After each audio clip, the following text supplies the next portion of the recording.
Wow, my speedometer is not working. Okay. At the beginning, we're taking out 2 screws out of the back side of this speedometer here. There's 2 screws that fit right in the center. And we're going to take those out, and we're going to lift the speedometer assembly out of here. It's going to have lights in it. I've already had it out once, but I'm going to pull these lights out, took the bulbs out. They come out of the holes here on either side. And you're going to get this out. And what we had happen here on this 76 Goldwing was a scraping sound as we rode it. It sounded like a moving sound, and it sounded like something was going to break, and it did. So we've gone and found the cable on the speedometer to be broken, and we were going to buy a cable, but we found out that we needed to look at the speedometer as well, because in trying that cable in the speedometer, even though it was broken with a drill, it was still making a noise and had a lot of tension on the inner workings of the speedometer assembly. So we know that something's wrong with the speedometer, and we're going to take it apart. And that's what this video is about. It's fixing a speedometer. It's not about replacing the interior of it. It's not about replacing cosmetics. It's about fixing a speedometer that wore to a point that the cable broke because of the high friction inside of the speedometer itself. It lasted 115,000 miles, so it did pretty well. But online you'll find them for anywhere from $60 on up, but you don't know how good they are. I wanted my original speedometer on the bike. I'm going to try to fix it.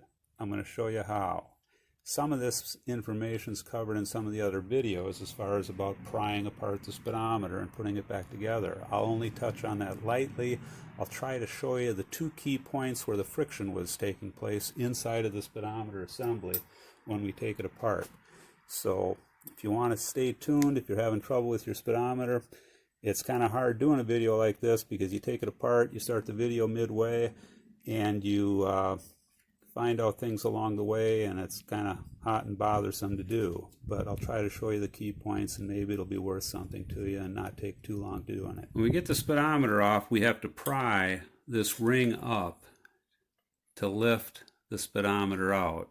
Now I've done that. It takes some time. You can either try a screwdriver, small screwdriver, or you can take what worked well for me was a sharp bottle paint can opener. This one happens to be a classic Montgomery Ward model. They used to call it monkey wards in the day. It went out of business. But anyway, I was able to get behind here and pry this back, and go around and around on it until you've got it opened up so that you can lift it out. It's not made to be taken apart. So you've got to work at it, and you're going to have to work at it to put it back together. Okay, we've taken the speedometer apart, and what we found is that the magnet, this magnet should not be able to go back and forth in the cylinder here. But in fact, we can move the thing out, and it will change positions, and therefore it will scrape. We'll scrape on this little plate that's inside of there. Previously it had come down and scraped on those 2 places that we had ground because we saw it was very close the first time we took it apart, so we ground that down. We knew it shouldn't be there, but we couldn't figure out why at the time. But now we found that in fact this plate, the magnet, will come out of there, and it's evidently working its way out like that while it's running. And there's some chips of metal in here, little chips. I've got one right here, and as I look in here, I can see where this unit's either been crimped, probably crimped in place originally, so that it doesn't move outward like that, which changes everything in its capacity as far as what it'll do. How it rides in there is important in regard to what it does, but you can see that this thing has the capability of moving back and forth like that, and that's creating basically chaos inside of the speedometer assembly. This shaft seems to be placed in it in just such a way that you can't pull this out and get the shaft out. It's enclosed on that side, it's slotted on this side, but there just doesn't seem any way to move this to a position where this shaft will come out. And this drives the odometer. Okay, this is a magnet that spins against this pan and induces the needle to deflect for the speed. But this shaft runs the odometers here, and that's completely mechanical. This pan and magnet don't actually touch. It just simply induces the capability of the needle to turn on the face of the speedometer. So there's no contact there. But if it gets too close to anything, it rubs, it squeals, and the clearances between items are important too, so that it induces the correct amount of voltage that it will spin at the right speed. So we're already kind of in no man's land on that. And the possible fix is if I can drill a hole in here and run a screw in here that will hold against that collar in there, which is difficult to see. But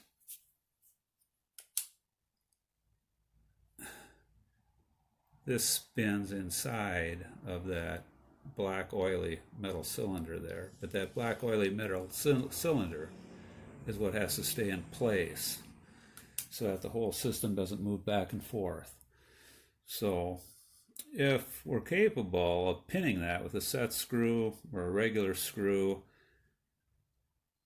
that would solve the issue if everything else isn't screwed up.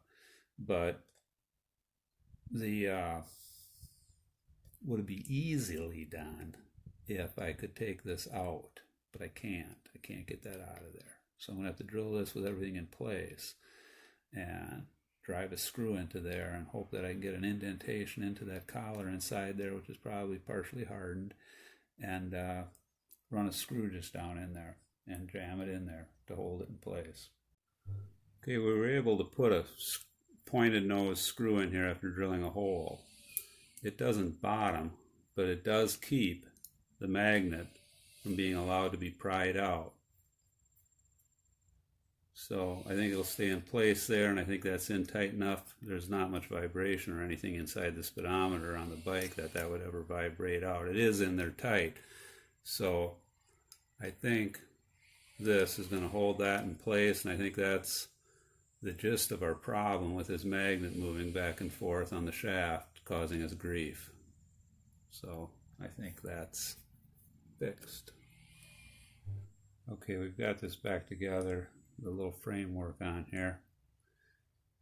And we're going to slide this in here now. That shaft has to go in this hole right here. And the two usually slide in there pretty well together.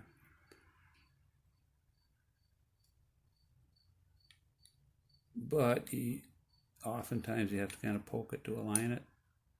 So see how things go.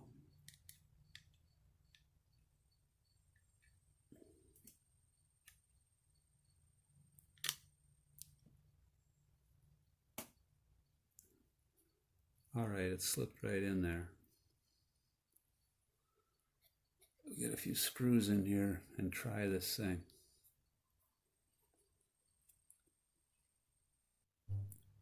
Okay, before I tighten these screws up all the way, I want to see if the thing spins correctly.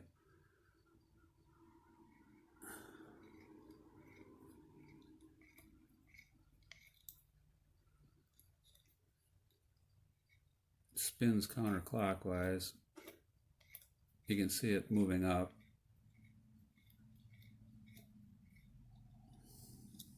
So we'll give that a try.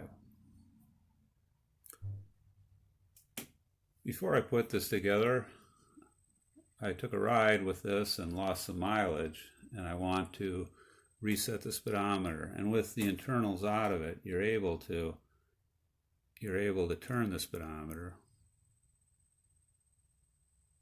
And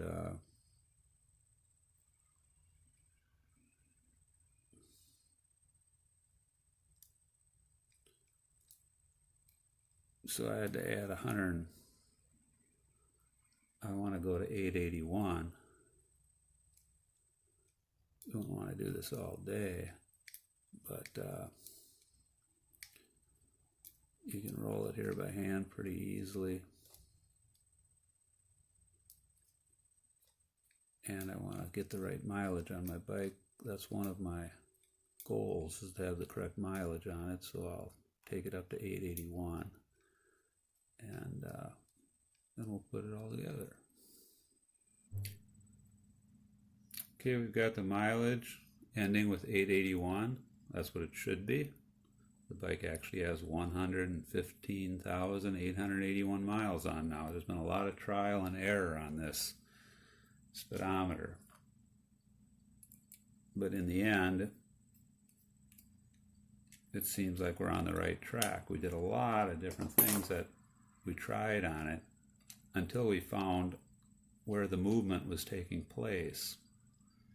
And that's why we put this screw in it right here. So to hold that cylinder in here in place and not let the magnet work itself back and forth here, striking this pan and causing all kinds of issues. So that's the main fix we've done. Put a little grease on items that we've taken apart. Be sure we tighten everything down. We reset the odometer. This shaft is the main thing that restricts you from turning that speedometer, and if it's all together, you can't turn it. So you have to have this out of there so that shaft either can be taken out or just allowed to turn freely, and then you can turn your odometer. So that's good. And just making sure the 5 screws that hold this back on are correct, and we have to reinsert it into the housing with the trip meter, and be sure we align the trip meter correctly, the feet on it. Be sure these small feet on the trip meter are installed just as you see them on the main odometer. They must be placed up against the inside of the face of the dial and underneath the metal framework for the trip meter to work correctly. So be sure, look at the main trip odometer and place the feet, these little black feet, just as they are on the main one. We've got to finesse this odometer back in there now. There's 3 clips that held it on inside the speedometer odometer assembly right here. That clip on this shaft here that I pulled off, so I could move that out of the way. And then I even had to bend one of these light portal tins out of the way so that I could get it out of there. I couldn't figure out how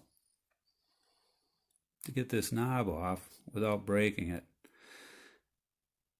On some videos they've heated it up and pulled it off and so forth, but I was able to take it off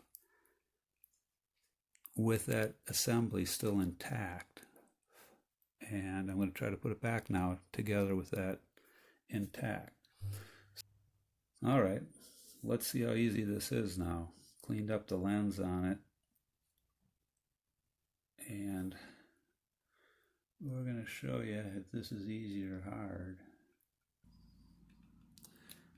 Just seeing if it aligns, and you can see it does there as I push these over. So okay, that looks good.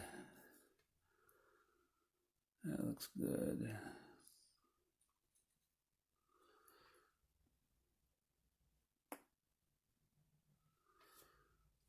Now I've got to put these little clips on.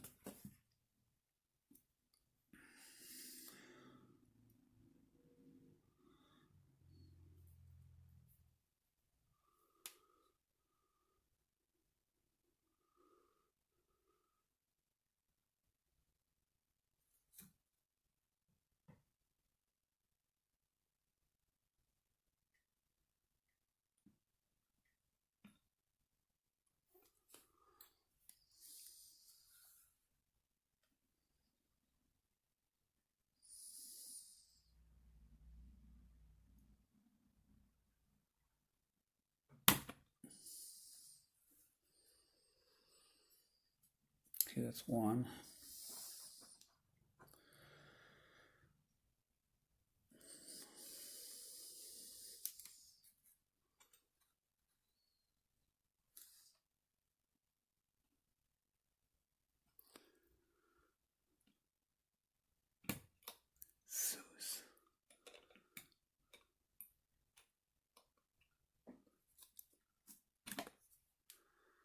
That one wasn't happy.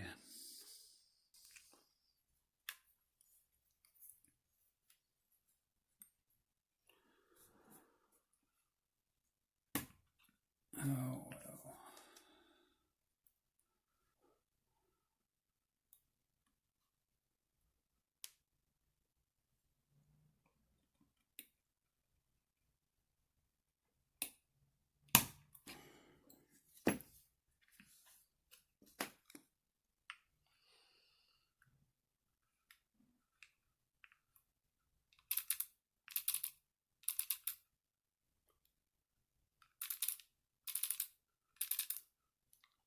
Well, it looks good to me, and I'm hard to please.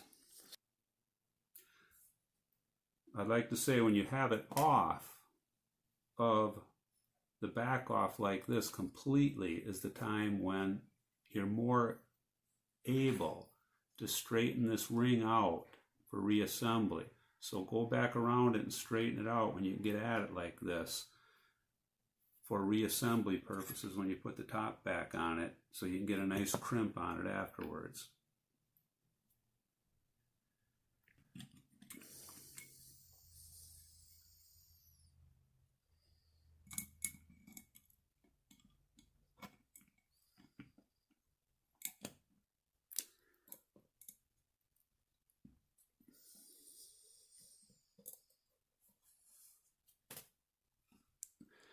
Okay, this whole assembly is held in place by these two screws.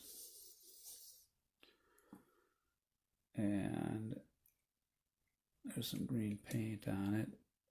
Comes from the factory that way. To show if you've monkeyed with your odometer at all. Well, it's been monkeyed right with, but it's been made to be correct.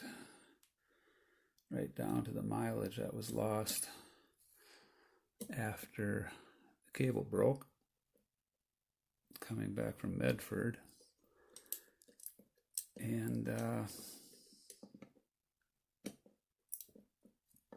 like I say, it's got 115,250 miles on now, and I want those miles all on there. It's turned over the odometer once, so it only shows 15,250, but that's where we're at. Well, the odometer on top is turned over 1/10, but the trip meter has not turned, so let's see what we got going here. Doesn't feel quite right. We're going to have to dig back into that. Okay, I just couldn't get it to work. This needed to slide over further so that this engagement tong here would slip inside of here and stay inside of there. If this moved down and over on the shaft, then the trip meter wouldn't work. And it had the ability to move because there was nothing taking up the space on the shaft here. So I took it back apart and took it out, and this little nylon piece fell off the end of it. Well, it needed more than one of those, and I didn't even know it was multi-piece when I took it apart. But that came off the end of it, and I thought to myself, well, it needs another one of those to fill up the space in the metal casing so that this can't move over on the shaft and slide out of engagement on the trip meter. Well, yeah, I could make one, but first of all, I went out and looked in the wastebasket, and there, digging through the trash, was the other one. That's a pretty small item to find, but I swept up out in the garage where I originally took this apart, and there was a second one. So now we'll put it back together with two of them, and I expect everything to work this time on it. So we'll try it again. I'll go back and I'll put the 3 clips on, the 2 brass ones here and the C clip here, and I expect then everything to work okay.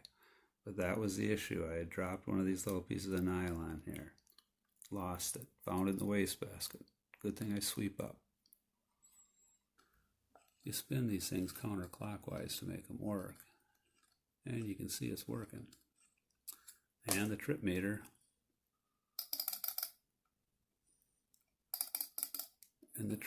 will set back to 0 when it clicks, and everything's working right.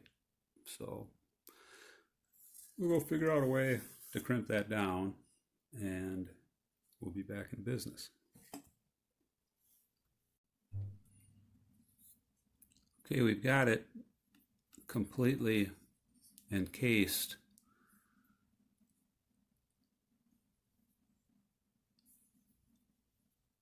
in the ring, and now we're going to have to tighten that up. So you can try crimping it with a pliers. I have a variety of pliers. None of them seem to work too good. The one guy on the one video used a wooden punch, setting this in a foundation and then tapping it to crimp it down.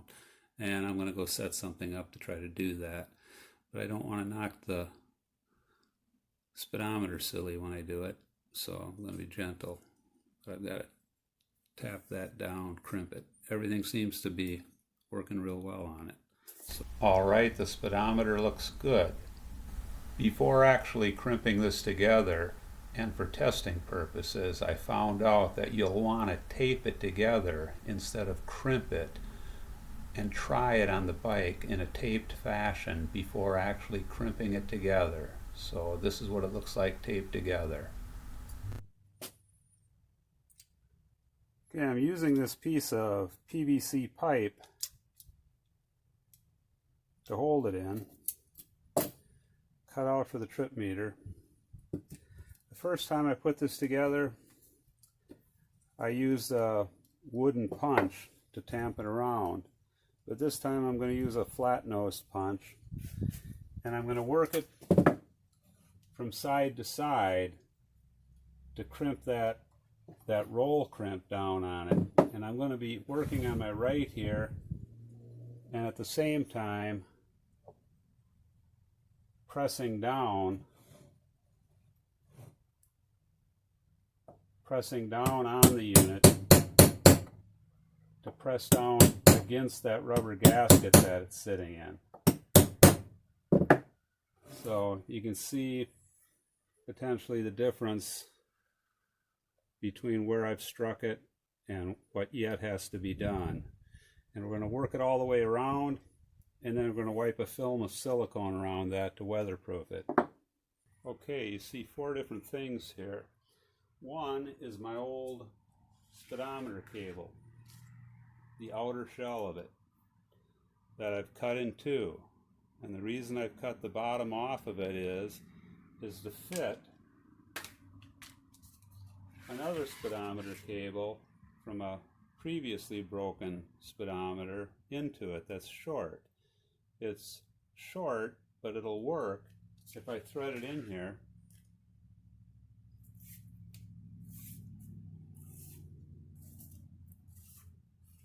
that it'll come out the top where I affix it to the speedometer, and on the bottom end I can attach a drill, and that's how we're going to test the speedometer to see if it works.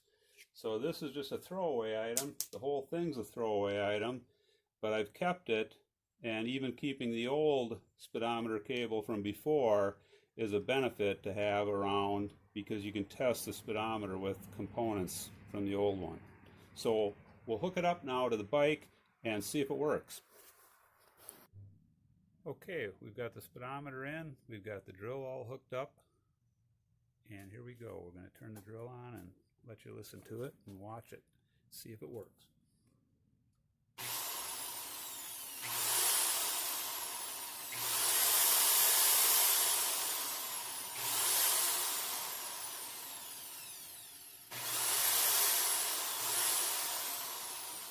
Put my hand on it to see if there's any vibration, and I don't feel any. You could feel vibration in the speedometer before when it had its problems, so it seems to work really great.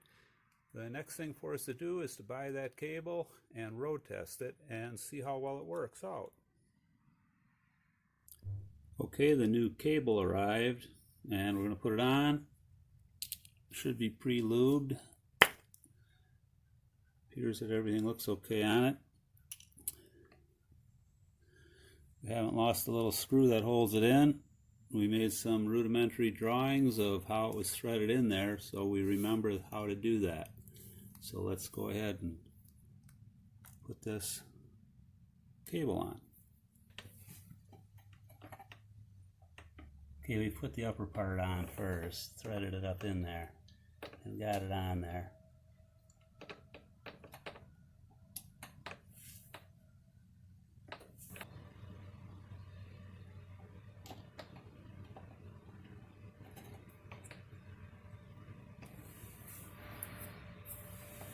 Okay, we made sure to get the thing turned so the two teeth intermesh there, the slot and the tongue. Put that screw back in that holds it all together. Make sure we get it tight. Look at it, make sure it's not rubbing anywhere it shouldn't be.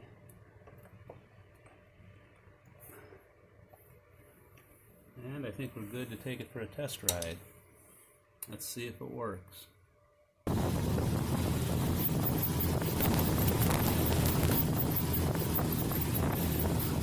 When we began this project, we wanted to stop the squealing noise and excess friction in the speedometer, also the reestablishment of the correct odometer reading, and to try and get as close to correct speed indication in our original unit as possible. Through a lot of trial and error, the result is...